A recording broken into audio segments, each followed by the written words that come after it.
Hi, so Gavin, head of paint, Camille, who does everything in this place, and Valley, who is also in paint shop. If anyone's looking for a new job, we're looking for some more staff. We are. But we have now finally opened our new paint shop. Yeah, it's been slightly over schedule, but we're in.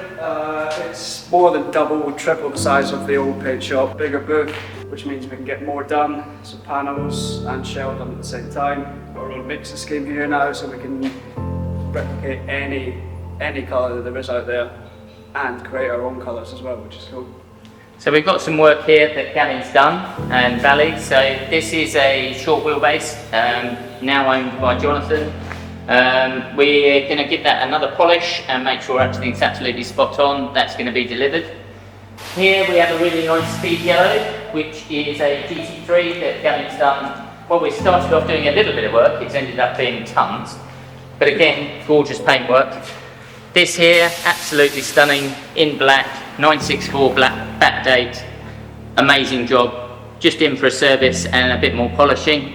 And then that is the CHR, the Rindt chop car, which is a pretty interesting thing. And then in the booth, which is now a downdraft booth, so in theory less polishing, that is a 1979 turbo that Gavin's just started, so that's the first layer of 11 coats. It is, yeah, that's the epoxy. First stage. Panel prep, car prep, polishing bay, it's all here. So if you're looking for a Porsche paintwork or Porsche restoration, I'm proud to say that this is very possibly not the worst place that you could phone.